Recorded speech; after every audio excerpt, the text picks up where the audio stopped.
నమస్తే, welcome to prime time news. ముందుగా headlines.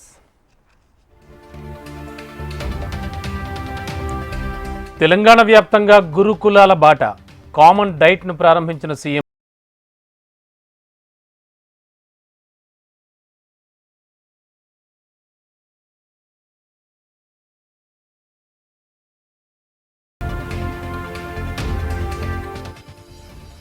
సంక్షేమ హాస్టళ్లను సంక్షోభ కేంద్రాలుగా మార్చారు. కాంగ్రెస్ సర్కార్పై కేటీఆర్ విమర్శలు.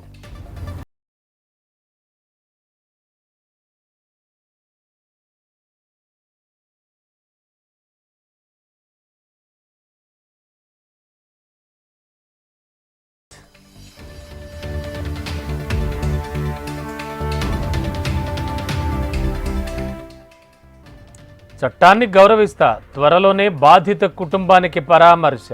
సంధ్యా థియేటర్ ఘటనలో తన ప్రమేయం లేదన్న అల్లు అర్జున్.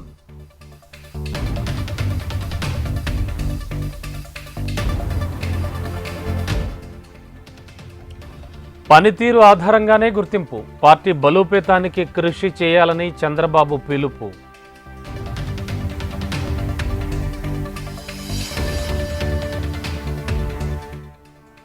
గాంధీ కుటుంబం రాజ్యాంగాన్ని అవమానించింది. ప్రజాస్వామ్య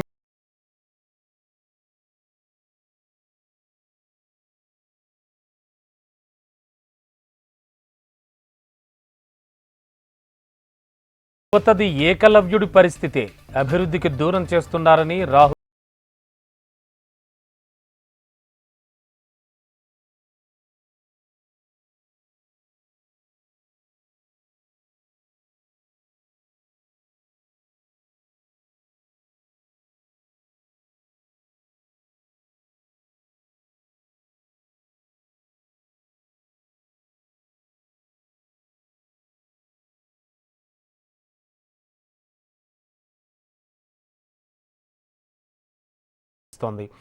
రంగారెడ్డి జిల్లా చిలుకూరులో గురుకులాల పాఠశాలను సీఎం రేవంత్ రెడ్డి సందర్శించి కామన్ డైట్ను ప్రారంభించారు. గురుకులాల బాట కార్యక్రమాన్ని ప్రభుత్వం ప్రతిష్టాత్మకంగా తీసుకుందని సీఎం చెప్పారు. గురుకులాలంటే బహుముఖ ప్రతిభకు కేంద్రాలు అనే గుర్తింపు తీసుకురావాలని ముఖ్యమంత్రి రేవంత్ రెడ్డి ఆకాంక్షించారు. తెలంగాణ రాష్ట్రంలో భవిష్యత్తులో SC, ST, BC, minority residential స్కూల్స్లో చదువుకుంటున్న విద్యార్థుల యొక్క దశాదిశను మార్చే డైట్ ఛార్జెస్ కానీ కాస్మెటిక్ ఛార్జెస్ను పెంచడమే కాకుండా వాళ్ళలో ఉన్న నైపుణ్యాన్ని పెంపొందించి తెలంగాణ రాష్ట్ర పునర్నిర్మాణంలో వాళ్ళందరినీ భాగస్వాములను చేయాలని రాష్ట్ర ప్రభుత్వం ఈ ప్రతిష్టాత్మకమైన కార్యక్రమాన్ని రాష్ట్ర స్థాయిలో మంత్రివర్గ సభ్యులను, పార్లమెంట్ సభ్యులను, శాసన మండలి సభ్యులను, శాసన సభ్యులను, ఐఏఎస్, ఐపీఎస్, ఐఎఫ్ఎస్ ఇతర ఉన్నతాధికారులను ఎవరికి ఎక్కడ అవకాశం ఉంటే అక్కడ రెసిడెన్షియల్ స్కూల్స్లో ఈరోజు ఈ కార్యక్రమంలో పాల్గొనడానికి రాష్ట్ర ప్రభుత్వం ఒక నిర్ణయం తీసుకొని అందులో భాగంగానే ఈరోజు తెలంగాణ రాష్ట్ర ముఖ్యమంత్రిగా ఈ చిలుకూరు సోషల్ వెల్ఫేర్ రెసిడెన్షియల్ స్కూల్లో నేను ఈ కార్యక్రమంలో పాల్గొనడం జరిగింది. కొన్ని దశాబ్దాలుగా ప్రభుత్వాలు ఎంత ప్రయత్నం చేసినా ఈ వెల్ఫేర్ లేదా రెసిడెన్షియల్ స్కూల్స్ యొక్క ఇమేజ్ను పెంచకపోవడం వల్ల ప్రైవేట్ స్కూళ్లలో చదువుకుంటేనే నాణ్యమైన విద్య అందుబాటులోకి వస్తుందని, లేదా ఇంగ్లీష్ మీడియం చదువుకుంటేనే విద్యార్థులు రాణిస్తారని చెప్పి ఒక అపోహ బలంగా నాటుకుపోయింది. ఈ రోజు ఆ అపోహలను తొలగించాలి. రెసిడెన్షియల్ స్కూల్స్ అంటే మల్టీ టాలెంటెడ్ ఎడ్యుకేషనల్ ఇన్స్టిట్యూట్స్. ఇవి ఈనాడు కాదు, ఆనాడు పివి నరసింహారావు గారు ఉమ్మడి ఆంధ్రప్రదేశ్ ముఖ్యమంత్రిగా ఉన్నప్పుడు మొట్టమొదట రెసిడెన్షియల్ స్కూల్స్ విధానాన్ని వారు ప్రవేశపెట్టడం జరిగింది. 8 సంవత్సరాల నుంచి డైట్ ఛార్జెస్ ఎప్పుడు పెంచలే. గత ప్రభుత్వం పెంచాలన్న ఆలోచన కూడా చేయలే. అంటే పూర్తిగా తెలంగాణ రాష్ట్రం ఏర్పడ్డ తర్వాత డైట్ ఛార్జెస్ విషయంలో కావచ్చు, కాస్మెటిక్ ఛార్జెస్ విషయంలో కావచ్చు, లేదా మౌలిక వసతులకు సంబంధించిన అంశాలలో కావచ్చు ఆనాటి ప్రభుత్వం ప్రాధాన్యత ఇవ్వలేదు. తద్వారా ప్రతిష్ట కలిగిన ఈ రెసిడెన్షియల్ స్కూల్స్ అన్ని కూడా ప్రతిష్ట కోల్పోయి ప్రజలలో విశ్వాసం సన్నగిలే పరిస్థితి వచ్చినప్పుడు రాష్ట్ర ప్రభుత్వం స్పష్టంగా ఆలోచన చేసి మళ్ళీ ఆ విశ్వాసాన్ని పునరుద్ధరించాలి, ఒక నమ్మకం కలిగించాలి. ప్రభుత్వం అంటే ప్రభుత్వం మా కోసం పనిచేస్తుంది, ప్రభుత్వం మా ప్రభుత్వం, ప్రజా ప్రభుత్వం అని ఒక నమ్మకం, విశ్వాసాన్ని కల్పించాలన్న ఆలోచనతో సింగిల్ స్ట్రోక్ లో డైట్ ఛార్జెస్ విషయంలో 40% ఛార్జెస్ పెంచడం ద్వారా నాణ్యమైన ఫుడ్ని ఈరోజు మన విద్యార్థులకు ఇవ్వడం ద్వారా ఆరోగ్యవంతమైన తెలంగాణగా తీర్చిదిద్దాలని మన ప్రభుత్వం భావించింది. ఈరోజు డైట్ ఛార్జెస్ మెనూను కూడా మనం రిఫార్మ్ చేసుకొని ఒక మంచి డైట్ ఛార్జెస్ ఇవ్వడమే కాకుండా అధికారులను కూడా ప్రతిరోజు మీతో పాటు తినే విధంగా మీ బోధన సిబ్బంది, బోధనేతర సిబ్బంది, కలెక్టర్లకు, జిల్లా స్థాయి అధికారులకు కూడా నేను ఆదేశాలు ఇచ్చిన. ఖచ్చితంగా వారంలో మీరు 2 రోజులు 3 రోజులు ఈ పాఠశాలలు, పర్టికులర్గా రెసిడెన్షియల్ స్కూల్స్ విజిట్ చేయాలా. విద్యార్థులతో కూర్చొని భోజనం చేయాలి. భోజనం యొక్క నాణ్యత ఏ విధంగా ఉందో రిపోర్ట్ చేయాలి. అదే విధంగా ఎమ్మెల్యేలకు, మంత్రులకు కూడా వాళ్ళు ఎక్కడ క్షేత్రస్థాయిలో విజిట్లకు పోయినా తప్పకుండా పాఠశాలల్ని సందర్శించాలి అని చెప్పి ఆదేశాలు ఇవ్వడం జరిగింది. ఆదిలాబాద్ జిల్లాలో పర్యటిస్తున్న మంత్రి సీతక్క కార్యక్రమంలో ఉద్రిక్తత చోటు చేసుకుంది. ప్రభుత్వ పాఠశాలల్లో కామన్ డైట్ కార్యక్రమంలో భాగంగా నేరడిగొండ మండలం లఖంపూర్ ఆశ్రమ పాఠశాలను మంత్రి సీతక్క సందర్శించారు. అయితే అధికారిక కార్యక్రమంలో కనీస ప్రోటోకాల్ పాటించకుండా అవమానపరుస్తున్నారని బోధ్ ఎమ్మెల్యే అనిల్ జాదవ్ ఆగ్రహం వ్యక్తం చేశారు. ఒక ఎమ్మెల్యే అయిన తనకు అధికారిక కార్యక్రమాల్లో కనీసం గౌరవం ఇవ్వడం లేదని మండిపడ్డారు. ఎమ్మెల్యేకి ఇవ్వని గౌరవం కాంగ్రెస్ నియోజకవర్గ ఇన్ఛార్జీలకు మాత్రం అధికారిక కార్యక్రమాల్లోకి ఎలా వస్తారని ప్రశ్నించారు. మరోసారి ఇన్ఛార్జీల అధికారిక కార్యక్రమాలకు వస్తే పరిణామాలు వేరుంటాయని బోధ్ ఎమ్మెల్యే అనిల్ జాదవ్ హెచ్చరించారు.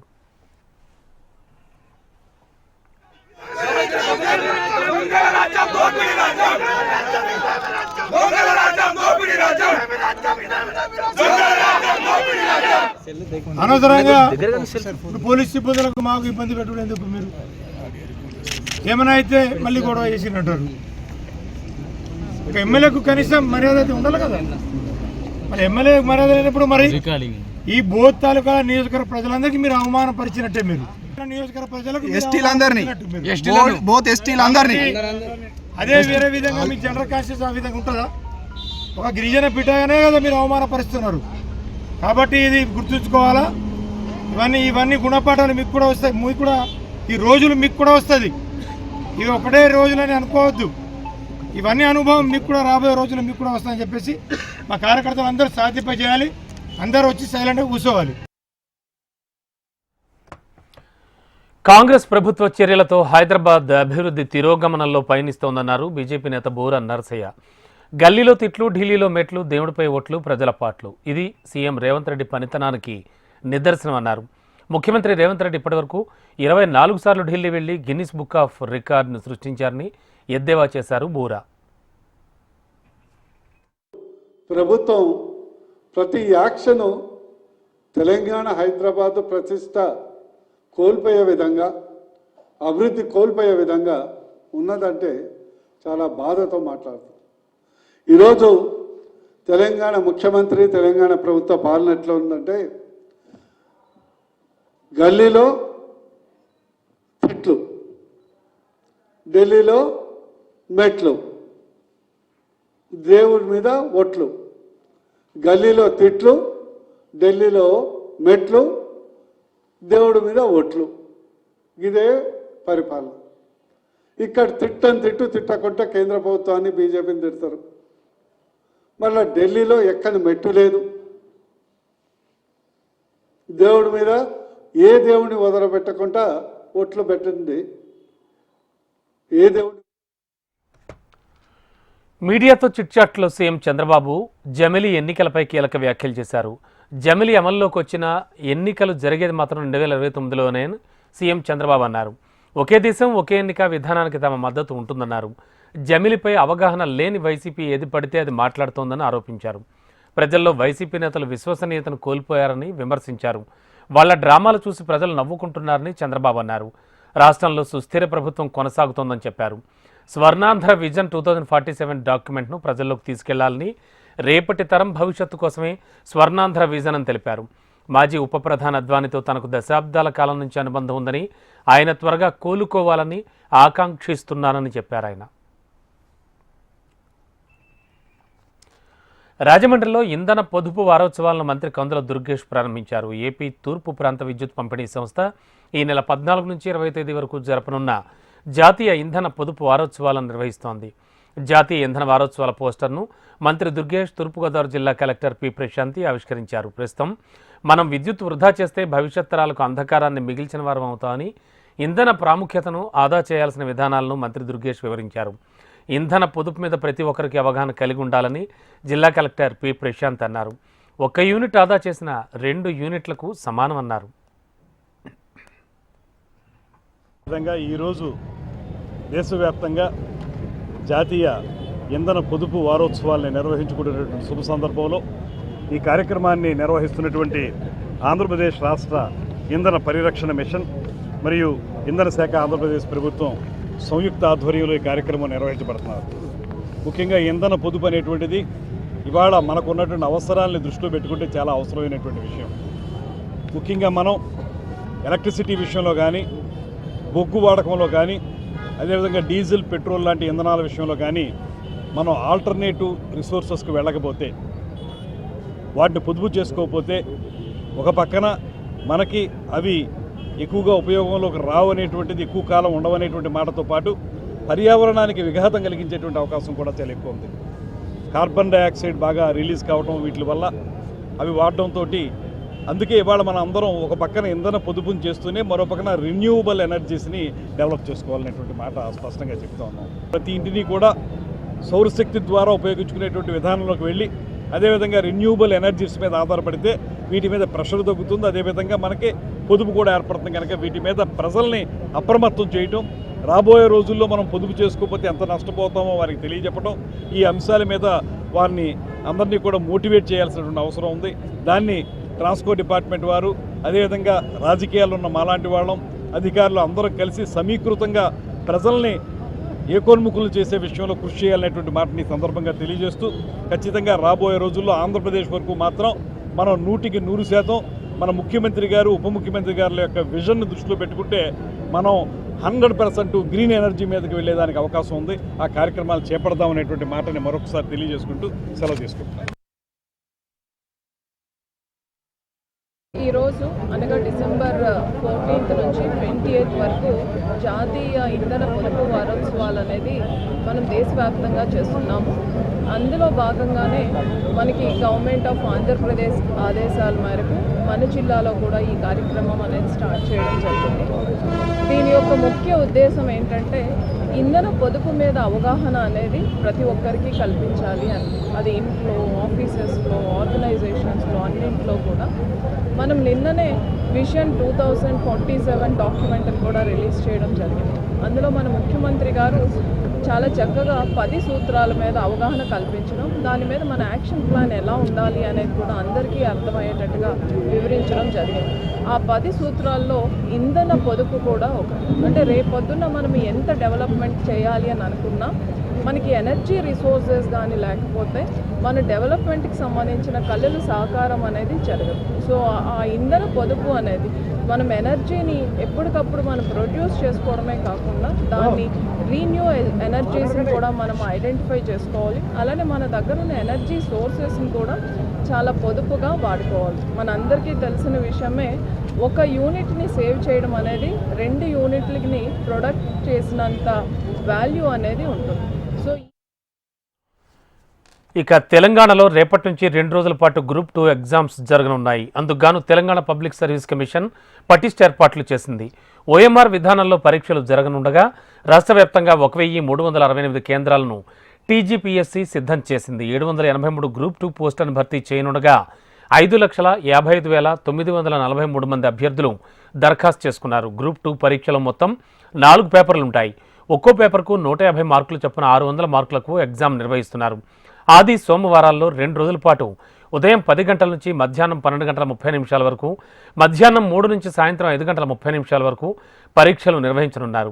పరీక్ష ప్రారంభానికి అరగంట ముందు గేట్లు మూసివేస్తామని తెలంగాణ పబ్లిక్ సర్వీస్ కమిషన్ ఇప్పటికే స్పష్టం చేసింది. అంటే ఉదయం 9 గంటల 30 నిమిషాలకు, మధ్యాహ్నం 2 గంటల 30 నిమిషాలకు అభ్యర్థులు పరీక్షా కేంద్రానికి చేరుకోవాల్సి ఉంటుంది.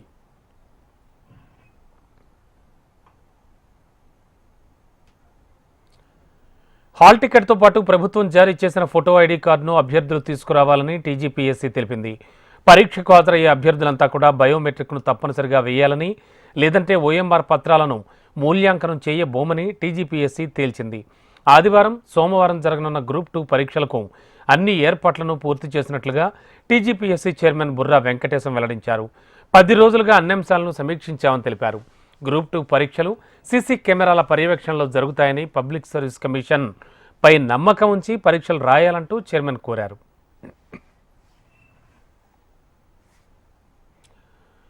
తెలంగాణలో రేపటి నుంచి 2 రోజుల పాటు గ్రూప్ 2 ఎగ్జామ్స్ జరగనున్నాయి. ఇక ఇదే అంశానికి సంబంధించి మరింత అదనపు సమాచారం అందించడానికి మా కరెస్పాండెంట్ ఆర్కే సిద్ధంగా ఉన్నారు. ఆర్కే, గ్రూప్ 2 ఎగ్జామ్స్ 2 రోజులు అంటున్నారు, అండ్ అరగంట ముందు గేట్లు క్లోజ్ చేస్తామనే ఒక నిబంధన ఏదో పెడుతున్నట్టున్నారు. యాక్చువల్గా 5 నిమిషాల నిబంధన అయితే ప్రతి ఎగ్జామ్కి వర్తిస్తూ ఉంది. కానీ ఈ కొత్త నిబంధన ఏమిటి, ఏం జరగబోతోంది? రమణ, రేపటి నుంచి గ్రూప్ 2 ఎగ్జామ్ నిర్వహిస్తున్నారు. దాదాపుగా రాష్ట్ర వ్యాప్తంగా 1300 పైగా సెంటర్లో నిర్వహిస్తున్నారు ఈ ఎగ్జామ్ ని. అయితే దీన్ని దాదాపుగా ఇప్పటికే 70-80% మంది అభ్యర్థులు హాల్ టికెట్ డౌన్లోడ్ చేస్తున్నారు. అయితే దీనికి ఎగ్జామ్ కోసం దాదాపుగా 5,57,000 మంది దరఖాస్తు చేసుకోగా 2022లో నోటిఫికేషన్ గత బీఆర్ఎస్ ప్రభుత్వం ఇచ్చింది. దానికి ఏవైతే ఎలిగేషన్స్ ఉన్నాయో లీగల్ పరంగా ఉన్న సమస్యలను తీసేసి దాదాపుగా 783 పోస్టుల కోసము రేపు నుంచి 2 రోజులు ఎగ్జామ్ నిర్వహిస్తున్నారు. ఇందులో రాష్ట్ర వ్యాప్తంగా 1368 సెంటర్లు నిర్వహిస్తున్నారు. అయితే ఏదైతే ఉందో రేపు ఉదయం 10 గంటలకు ఎగ్జామ్, 10 గంటల నుంచి 12 గంటల వరకు, అదేవిధంగా మధ్యాహ్నం 2 నుంచి 3 మధ్యాహ్నం 3:30 వరకు ఎగ్జామ్ ఉంటుంది. అయితే ఈ ఎగ్జామ్ కు అర్ధ గంట ముందే అభ్యర్థులు రావాలి. ఏదైతే బయోమెట్రిక్ విధానం ఉంది కాబట్టి ఆ బయోమెట్రిక్ విధానం వల్ల ఎవరికి ఏ అభ్యర్థికి ఇబ్బంది కలగకుండా ఉండేందుకు బయోమెట్రిక్ విధానం అందరూ కంప్లీట్ చేశారు. బయోమెట్రిక్ చేసుకున్న తర్వాతనే విద్యార్థులని హాల్లోకి అందిస్తాం. ఒకవేళ బయోమెట్రిక్ లేని పక్షంలో అభ్యర్థి ఎగ్జామ్ రాసినా దాని వాలిడేషన్ చేయమని కమిషన్ ఇప్పటికే డిక్లేర్ చేసింది. దానికి సంబంధించి ఎవరు ముందే రావాలి ఎగ్జామ్ కి. 1 నిమిషం లేట్ అయినా కూడా ఎగ్జామ్ హాల్లోకి అనుమతించేది లేదు. కంపల్సరీ ప్రతి అభ్యర్థి ఎగ్జామ్ రాసి ఎవరైతే ఎగ్జామ్ రాస్తున్నారో వాళ్ళు కంపల్సరీ ఎగ్జామ్ హాల్ కి అర్ధ గంట ముందే చేరుకోవాలి. 1 నిమిషం లేట్ అయినా అనుమతించేది లేదు. కాబట్టి మీరు గంట ముందే మేము లోపలికి అనుమతిస్తున్నాము. కాబట్టి అప్పటి నుంచే మీరు దాదాపుగా 9:30 లోపల ప్రతి ఎగ్జామ్ 10 గంటలకు ఉంటుంది కాబట్టి 9:30 లోపల అభ్యర్థులందరూ లోపలికి వెళ్ళాలి. బయోమెట్రిక్ విధానం ఉంటుంది. అదేవిధంగా ఎవరు ఎలక్ట్రానిక్ పరీక్షలో ఎవరు తీసుకురావడానికి వీల్లేదు. ప్రతి ఒక్కరు ఏదైతే పెన్ను మాత్రమే తీసుకొని రావాలి.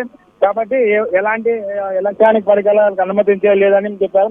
ఏదైతే రూల్స్ ఉన్నాయో గతంలో పోలీసు బందోబస్తు కానీ అదేవిధంగా పరీక్ష విధానం కూడా ఈసారి ఎవరికి ఎలాంటి ఇబ్బంది లేకుండా ప్రతి హాల్లో సీసీ కెమెరాలు పెట్టాం. సీసీ కెమెరాలు చేస్తున్నాం కాబట్టి ఎవరు ఎలాంటి ఆస్తులు వేసినా ఎలాంటి పొరపాట్లు జరగడానికి లేకుండా అన్ని ఏర్పాట్లు చేశామని కమిషన్ చెప్పారు. కాబట్టి ప్రతి ఒక్కరూ జాగ్రత్తగా ఎవరు ఎలాంటి భయాందోళనకు గురి కాకుండా ప్రశాంతంగా వాతావరణంలో ఏ విధంగా ఎగ్జామ్ రాయాలో ఆ విధంగా నిర్వహించేందుకు కమిషన్ ఇప్పటికే అన్ని చర్యలు తీసుకున్నట్టు బుర్రా వెంకటేశం అయితే ఇవాళ తెలియజేశారు. కాబట్టి ప్రతి విద్యార్థి అందరూ టయానికి ముందు వచ్చి ఎగ్జామ్ హాల్లో అర్జెంట్ గా ప్రతి ఒక్కరు ఎగ్జామ్ రాయాలి. ఎవరైతే ఎగ్జామ్ ప్రభావాలు లోన్ కావచ్చు ఎలాంటి లేవని ఇప్పటికే కమిషన్ బుర్రా వెంకటేశం చెప్పారు. కాబట్టి ప్రతి ఒక్కరు జాగ్రత్తగా ఎగ్జామ్ రాసి ప్రతిదీ ఆ వాల్యుయేషన్ ఉంటుంది. కాబట్టి మీరు మాత్రం ఎవరికి ఆందోళన చెందకుండా భయాందోళన. అదేవిధంగా సోషల్ మీడియాలో వచ్చేది ఎవరు నమ్మొద్దు. కాబట్టి ప్రతి ఒక్కరు జాగ్రత్తగా రావాలని కమిషన్ చెప్పారు. Ramana, okay, thank you. Sandhya theatre దగ్గర తొక్కిసలాట ఘటన దురదృష్టవశాత్తు జరిగిందన్నారు అల్లు అర్జున్. తాను 20 ఏళ్లుగా సంధ్యా థియేటర్లోనే సినిమా చూస్తున్నానని చెప్పారు. అనుకోకుండా జరిగినటువంటి తొక్కిసలాటలో రేవతి అనే మహిళ చనిపోయారన్నారు. బాధిత కుటుంబానికి అన్ని విధాలా అండగా ఉంటానని, త్వరలోనే ఆ కుటుంబాన్ని కలుస్తానంటూ కూడా అల్లు అర్జున్ చెప్పారు. తనకు సపోర్ట్ చేసిన ప్రతి ఒక్కరికి ధన్యవాదాలని, తన ఫ్యాన్స్కు ప్రత్యేకంగా థ్యాంక్స్ చెప్పారు. Namaste, thank you. I'd like to thank everybody from all over for all your love and support. Thank you so much. I'm genuinely touched by everybody's love from all over the country and everywhere, from all the industries, all the people, all the states. Thank you so much for all the love, and especially my fans. Thank you, Andy. Thank you. I love you, my fans. Thank you so much for your unconditional love and support. And of course, I cannot finish it without saying the thanks to the media. Thank you so much. I'd like to thank the entire media for all your love and support. Thank you ante. I just wanted to say thank you. నేను ఒకటే చెప్తానండి, once again we're extremely sorry for the family and I will personally be there to support them in whatever way possible. It's purely accidental. cinema theater, I'm inside a cinema theater watching a film with my family, and an accident happened outside. I was inside a theater watching a movie with my family, and the accident happened outside. It's purely of no direct connection to me. It's purely accidental, purely unintentional, and my love and sympathies are genuinely there with that family, and I'll be there to support them in whatever way possible. And I've been coming to the same theater for the last. I've been coming to the same theater for the last 20 years, and I've been to the same place more than 30 times, and never any accident like this happened. It is purely unfortunate accident, and we're extremely sorry for the accident that has happened, which is totally out of our control. Because as the case is on, I should not speak anything that will tamper the case, so I'd like to reserve my comments. Yes, of course, family kalustaniki wait chestunam. Yes, ante, thank you. Andarki thank you andi. Marosari, thank you for the media love and support. Thank you andi. Thank you so much. భారత రాజ్యాంగం ఎన్నో దేశాలకు స్ఫూర్తిగా నిలిచిందని ప్రధాని మోడీ అన్నారు. ఎందరో మహానుభావులు కలిసి మన రాజ్యాంగాన్ని రచించారని చెప్పారు. రాజ్యాంగాన్ని ఆమోదించి 75 ఏళ్లు పూర్తయిన సందర్భంగా లోక్సభలో నిర్వహించిన ప్రత్యేక చర్చలు మోడీ ప్రసంగించారు. ప్రజాస్వామ్య పండుగను ఘనంగా నిర్వహించుకుంటున్నామని, ఇవి దేశం గర్వపడే క్షణాలన్నారు. అయితే రాజ్యాంగాన్ని ఖూనీ చేసేందుకు నాటి కాంగ్రెస్ ప్రభుత్వం ఎన్నో రకాలుగా ప్రయత్నించిందని విమర్శలు గుప్పించారు ప్రధాని మోడీ. 75 वर्ष की उपलब्धि साधारण नहीं है, असाधारण है। और जब देश आजाद हुआ और उस समय भारत के लिए जो संभावनाएं व्यक्त की गई थी, उन सभी संभावनाओं को निरस्त करते हुए, परास्त करते हुए भारत का संविधान हमें यहां तक ले आया है। और कांग्रेस के एक परिवार ने संविधान को चोट पहुंचाने में कोई कोर कसर नहीं छोड़ी है।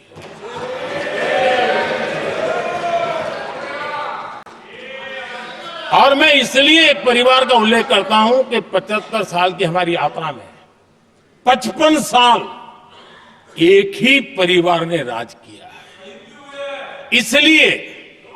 इसलिए देश को क्या क्या हुआ है ये जानने का अधिकार है।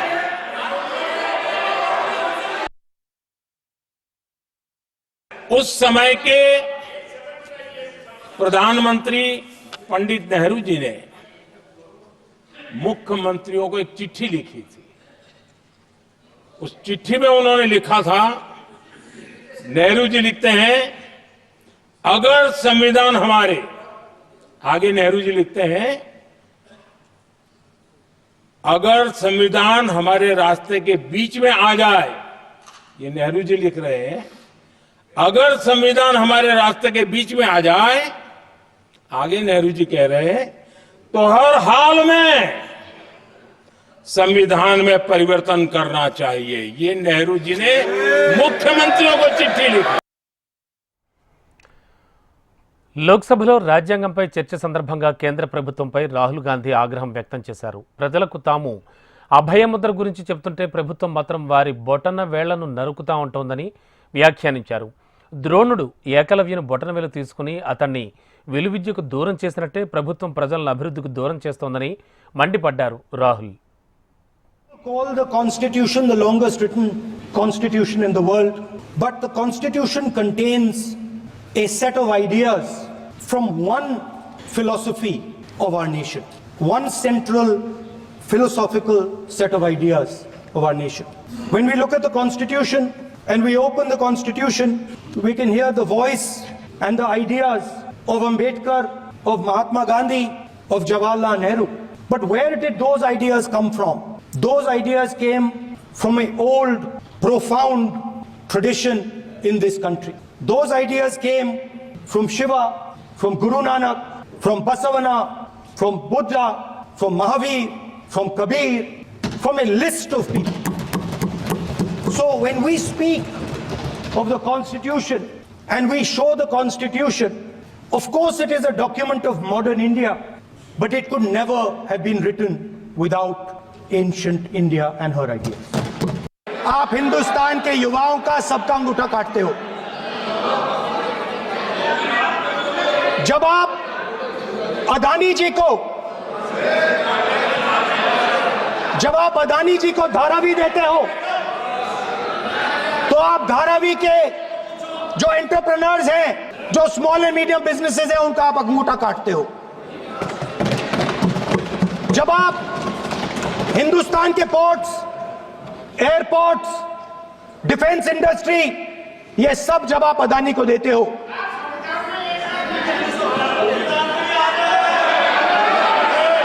हिंदुस्तान के सारे जो फेयर प्ले बिजनेसेस हैं, जो ईमानदारी से काम करते हैं, आप उन सब का अंगूठा काटते हो जब आप अदानी की मदद करते हो।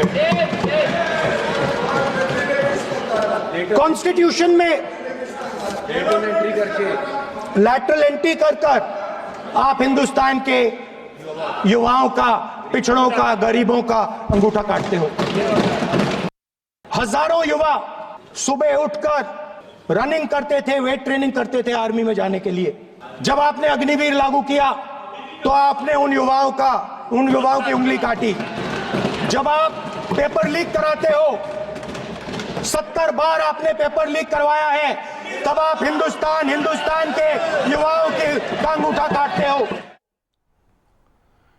ఇక లోక్సభలో రాజ్యాంగంపై చర్చ సందర్భంగా ఇందిరాగాంధీ టైంలో ఎమర్జెన్సీ విధించడాన్ని తీవ్రంగా తప్పుపట్టారు BJP MP Anurag Thakur.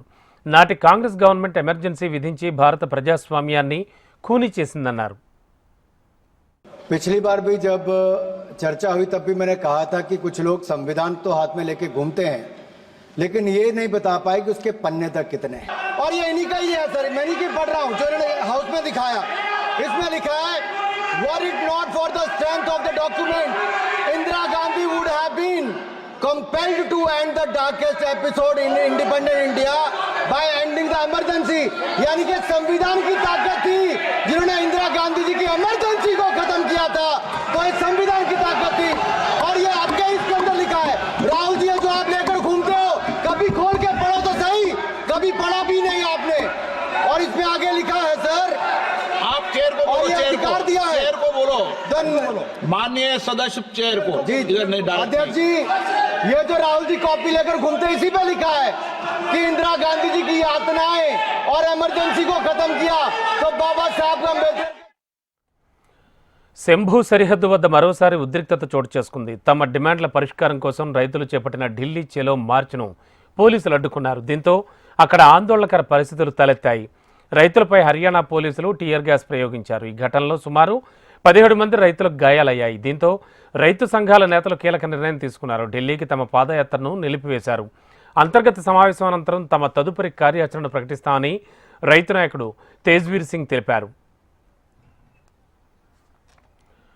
America అధ్యక్ష ఎన్నికల్లో విజయం సాధించిన డొనాల్డ్ ట్రంప్ మరికొన్ని రోజుల్లో బాధ్యతలు స్వీకరించనున్నారు. ఈ క్రమంలో బాధ్యతలు చేపట్టాక చేయనున్న విషయాలను ముందుగానే వెల్లడిస్తున్నారు. తాజాగా డే లైట్ సేవింగ్ టైంను రద్దు చేస్తామని ప్రకటించారు. ఈ మేరకు ట్రూత్ సోషల్ వేదికగా పోస్ట్ పెట్టారు. డే లైట్ సేవింగ్ టైం పద్ధతిని అనుసరించడం ఎంతో అసౌకర్యంగా ఉందని, అంతేకాకుండా దీనివల్ల అమెరికన్లపై చాలా భారం పడుతోందని ట్రంప్ రాసుకొచ్చారు.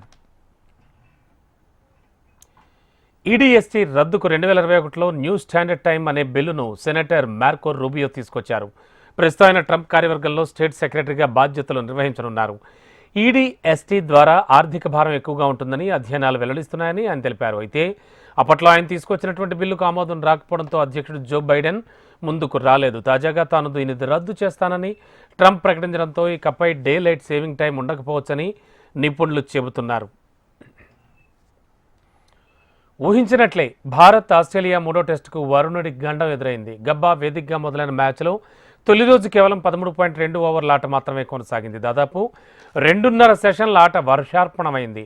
టాస్ నెగ్గిన భారత్ బౌలింగ్ ఎంచుకుంది. తొలుత బ్యాటింగ్ ప్రారంభించిన ఆసీస్ తొలి రోజు ముగిసేసరికి వికెట్ నష్టపోకుండా 28 పరుగులు చేసింది. క్రీజులో నాథన్ మెక్స్విని, ఉస్మాన్ ఖావాజా ఉన్నారు. ఫస్ట్ డే కేవలం గంట ఆట మాత్రమే సాధ్యం కావడంతో రెండో రోజు అదనంగా ఓవర్లను పొడిగిస్తున్నట్లు మ్యాచ్ నిర్వహణాధికారులు తెలిపారు. వాతావరణం అనుకూలిస్తే 98 ఓవర్ల పాటు ఆట జరిగే అవకాశం ఉంది. ఆటను కూడా అర్ధగంట ముందుగానే ప్రారంభిస్తారు. అయితే వాతావరణ శాఖ మాత్రం ఈ వారం అంతా వర్షం పడే అవకాశాలు ఉన్నట్లు చెబుతోంది. భారత star shuttler PV Sindhu engagement జరుపుకుంది. వెంకట దత్త సాయితో ఆమె నిశ్చితార్థం జరిగింది. ఈ మేరకు సోషల్ మీడియా వేదికగా అభిమానులతో తన ఆనందాన్ని పంచుకుంది పివి సింధు. ఇద్దరి పెళ్లి వేడుక ఈ నెల 22న రాజస్థాన్లోని ఉదయపూర్లో జరుగుతుంది. ఈ నెల 20 నుంచి సింధు పెళ్లి వేడుకలు మొదలు కానున్నాయి. కాబోయే దంపతులు ప్రధాని మోడీ, కేంద్ర హోంమంత్రి అమిత్ షా, సచిన్లను కలిసి పెళ్లికి హాజరు కావాలని కోరారు. పెళ్లనంతరం డిసెంబర్ 24న హైదరాబాద్లో రిసెప్షన్ ఏర్పాటు చేయనున్నారు. ఇక ఇవి బులెటిన్ విశేషాలు చూస్తూనే ఉండండి. హెచ్ఎం టీవీ వార్త ఆగదు, నిజం దాగదు.